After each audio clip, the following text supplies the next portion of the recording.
तो ब्रेक के बाद सत्ता के संग्राम में एक बार फिर से आपका स्वागत है। लगातार उत्तर प्रदेश की 58 विधानसभा सीटों पर हम चर्चा कर रहे हैं। हमारे साथ स्टूडियो से एग्जीक्यूटिव एडिटर अमरजीत सिंह जी लगातार लाइव जुड़े हुए हैं। अमरजीत जी, जिस तरह से पिछले विधानसभा चुनाव में मोदी लहर थी, लेकिन इस बार 2022 की बाजी अगर कौन मारेगा ये तो 10 मार्च को पता चलेगा। लेकिन कांग्रेस भी कहीं ना कहीं इस बार मैदान में है। जिस तरह से महिलाओं का मुद्दा है, बेरोजगारी का मुद्दा है, सुरक्षा का मुद्दा है, ऐसे में इस बार क्या लगता है कहीं ना कहीं कांग्रेस क्या बीजेपी का खेल यहां पर बिगाड़ने में कामयाब हो सकेगी?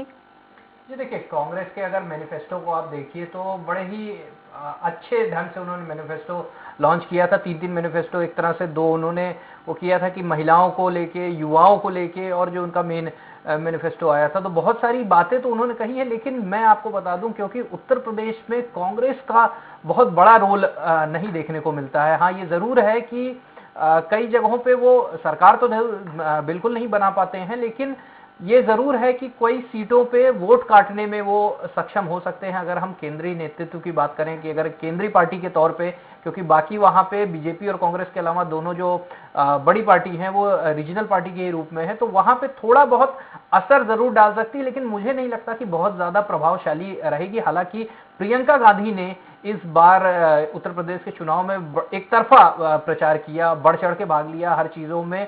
और कोई भी जो मुद्दे थे, अगर हम लखीमपुर का कांड की बात करें, किसान आंदोलन की बात करें, इसमें कई विपक्ष में जो रीजनल पार्टी के विपक्षी थे वो उतना एग्रेसिवली पार्टिसिपेट करते हुए नहीं नजर आए थे जितना कांग्रेस ने, स्पेशली प्रियंका गांधी की बात की जाए, उन्होंने जिस तरह से इसको कैश करने की कोशिश की थी।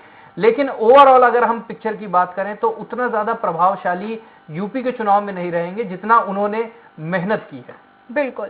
एसपी त्रिपाठी जी, वरिष्ठ संवाददाता, हमारे साथ लगातार जुड़े हुए हैं। सर, कितना इत्तेफाक रखते हैं? कांग्रेस इस बार मजबूती से तो है, लेकिन उतना कहीं ना कहीं ये कहना गलत नहीं होगा कि समर्थन मिलना मुश्किल है। और जिस तरह से प्रियंका गांधी ने प्रत्याशी उतारे हैं, उन्होंने यही कहा है कि हमने कार्यालय में बैठकर ये घोषणा पत्र नहीं बनाया, हमने लोगों के बीच जा जाकर इस घोषणा पत्र को तैयार किया है।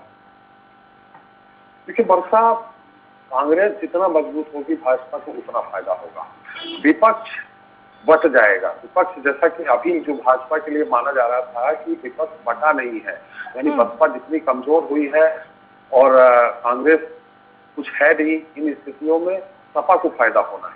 तो अगर कांग्रेस में 2%, 4%, 2000, 3000, 4000 अगर वोट भी काटते हैं तो सब सपा के वोट होंगे, क्योंकि कांग्रेस सांप्रदायिक सद्भाव के नारा देकर के चुनाव लड़ रही है। बीजेपी पे हमेशा कांग्रेस भी आरोप लगा रही है। इन चीजों में अगर इनको लेते हैं तो निश्चित तौर पे समाजवादी पार्टी को नुकसान होगा। जैसा कि बहुजन समाज पार्टी का अंदर खाने से खबर ये आ रही कि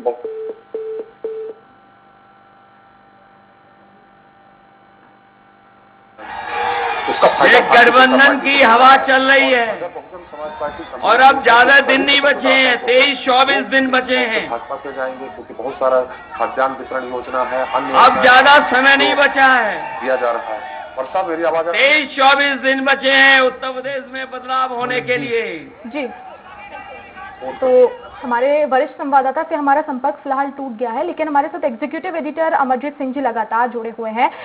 सर, जिस तरह से कांग्रेस की हम बात कर रहे थे, जाहिर तौर पर आपने भी उसका जिक्र किया, लेकिन प्रियंका गांधी को भी जब मैंने सुना तो उनकी तरफ से यही कहा गया कि चलिए इस बार सीटें नहीं आएंगी, समर्थन नहीं मिलेगा, लेकिन कहीं ना कहीं ये शुरुआत तो हो जाएगी। जिस तरह से उन्होंने महिलाओं को 40% हिस्सेदारी की उन्होंने बात कही, और उत्तर प्रदेश में ऐसी महिलाओं को उतारा है उन्होंने जो कहीं ना कहीं इस सरकार में प्रताड़ित हुई हैं, उन्हें प्रताड़ित किया गया है।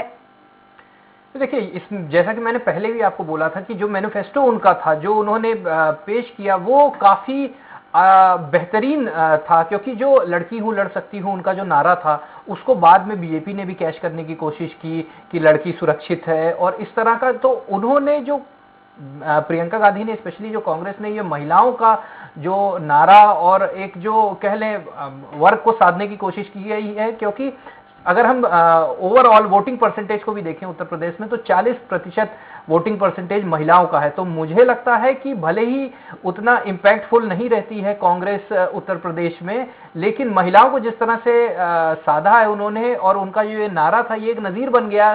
जैसे हर एक चुनाव में कुछ ना कुछ एक अच्छे ऐसे लाइन होती है जो एक नजीर बनती है उस चुनाव की, उस सत्र की। तो मुझे लगता है कि ये एक बड़ा फैक्टर रहा है महिलाओं के लिहाज से। और दूसरी बात अगर हम ये भी देखें कि जो ओवरऑल अगर चुनाव है, अभी तक कोई भी पार्टी क्लियर कट मेजॉरिटी में नहीं आ रही है। ऐसा सर्वे भी हालांकि थोड़ा बहुत बीजेपी की तरफ जा रहे हैं, लेकिन अगर हम देखें तो ये जो लास्ट में, चाहे हम कांग्रेस की बात करें या बसपा भी बहुत ज्यादा एग्रेसिव नहीं दिख रही है, लेकिन इनकी जो भूमिका होगी, भले ही इनके पास कम सीटें होंगी, लेकिन मुझे लगता है जिस तरह से अभी जो पेच फंसा हुआ है, ये कहीं ना कहीं हो सकता है कि लास्ट में गेम चेंजर के रूप में भी साबित हो सकते हैं। बिल्कुल। और जिस तरह से मतदान शुरू हुआ उससे पहले अमरजीत जी, लगातार राजनीतिक दल हैं उनकी तरफ से ट्वीट कर अपील भी की जा रही थी, और उसमें से आरएसएस प्रमुख मोहन भागवत भी उन्होंने ट्वीट किया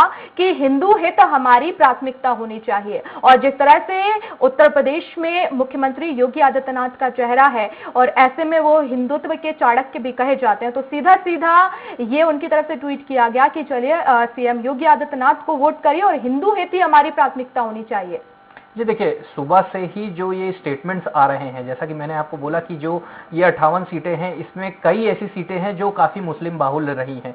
तो एक ये भी कोशिश की जा रही है कि हिंदू मुस्लिम का जो पॉइंट है वो यहाँ पे रखा गया कि आप इस बात को ध्यान रखें जो मोहन भागवत की तरफ से किया गया। वहीं अगर हम योगी आदित्यनाथ की बात करें तो उन्होंने हाईलाइट किया कि हम सुरक्षा के लिहाज से कि कितनी जो सुरक्षा व्यवस्था है वो कितनी सुधरी पश्चिमी उत्तर प्रदेश में या ओवरऑल उत्तर प्रदेश में। वहीं प्रधानमंत्री मोदी की बात करें तो उन्होंने किसानों की बात पे जोर दिया। तो कहीं ना कहीं ये जो सारे पॉइंट्स हैं जो उत्तर प्रदेश में खास तौर पे हावी रहते हैं, चाहे वो क्योंकि आपको राम मंदिर का अगर हम मुद्दा देख लें तो वो एक काफी बड़ा मुद्दा है राम मंदिर का, और वो काफी इन्फ्लुएंस करता है ज्यादातर हिंदुत्व या हिंदू वोटर्स को। तो उसकी कोशिश की जा रही है, और यूपी में अपने आप पुलिस प्रशासन को चलाना ये भी एक बड़ी चुनौती रहती है। और इस चीज में कहीं ना कहीं योगी आदित्यनाथ काफी हद तक कारगर भी रहे हैं, उसी चीज को वो कैच करवाने की कोशिश कर रहे हैं। और जो प्रधानमंत्री का जो स्टेटमेंट आया था किसान आंदोलन को, क्योंकि किसान आंदोलन इतना एग्रेसिव रहा था, उसकी भरपाई करने के लिए वो उसकी कोशिश कर रहे हैं। तो मुझे लगता है कि ओवरऑल जो बीजेपी और आरएसएस और जो पूरा संघ है वो पूरी कोशिश कर रहा है कि जो आज पहला चरण है उसमें आगाज जो है वो शानदार हो। बिल्कुल। और अब तो 10 मार्च को नतीजे बताएंगे कि आखिर किस तरह से जनता ने उन्हें समर्थन किया, और जो प्रयास किए गए थे सभी तमाम पार्टियों की तरफ से किस तरह का अब नतीजा रहेगा वो 10 मार्च को पता चलेगा। त्रिपाठी जी हमारे साथ लगातार जुड़े हुए हैं। त्रिपाठी जी, अगर आगरा सीट की बात की जाए तो काफी हाई प्रोफाइल सीट है, 9 विधानसभा सीटें, और 2017 में 9 की 9 बीजेपी ने अपने कब्जे में की। तो ऐसे में इस बार आगरा के लिए किस तरह के समीकरण बनते हुए नजर आ रहे हैं? क्या यहाँ पर 9 सीटों पर बीजेपी के लिए राह आसान नजर आ रही है? देखिए वर्षा, जैसा कि आपने पूछा है, आगरा की 9 की 9 अकेले आगरा नहीं है, तो 6 जिले हैं जहां भारतीय जनता पार्टी ने पूरी की पूरी सीटें हासिल की थी, क्योंकि 53 सीटें मिली थी उनको।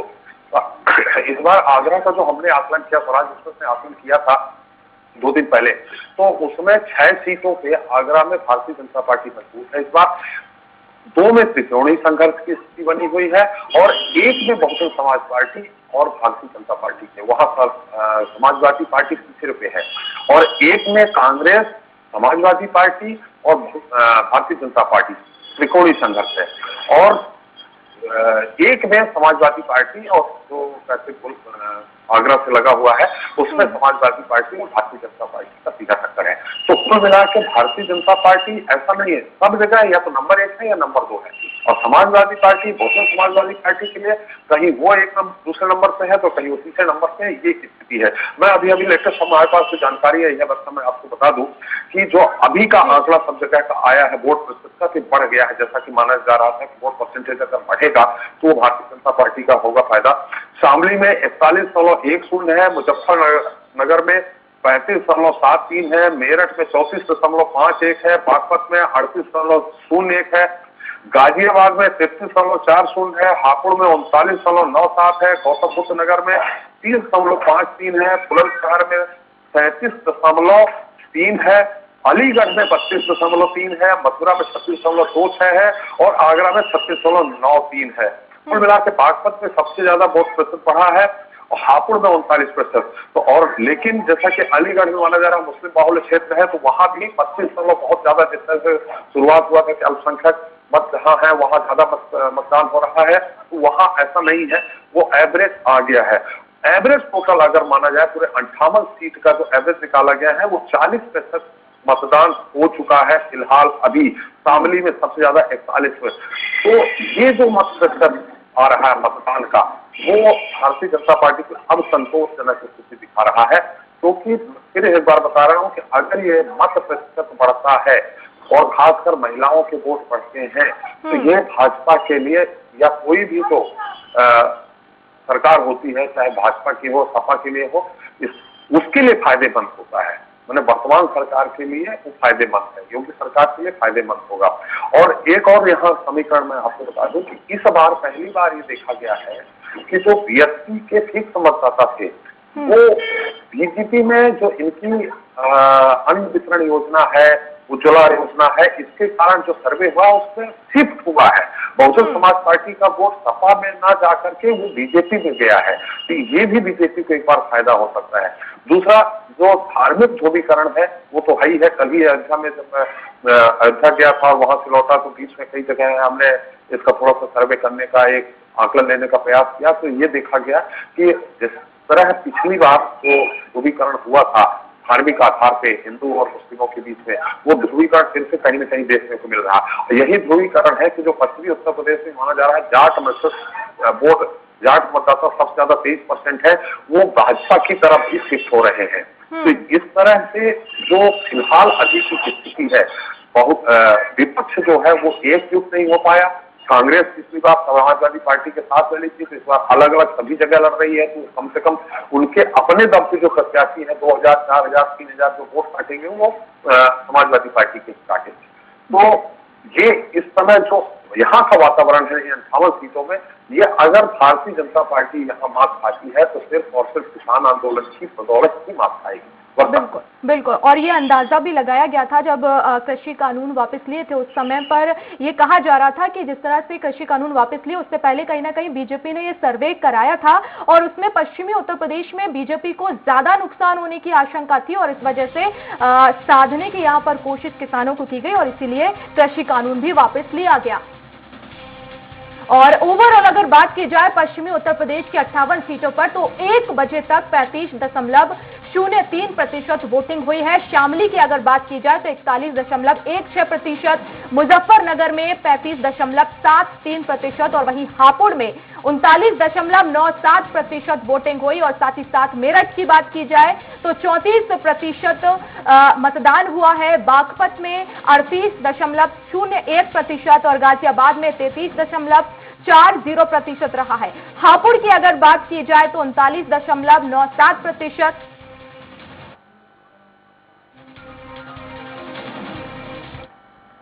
तो वोटिंग का भी इस वक्त प्रतिशत नजर आ रहा है, जिसमें अलग अलग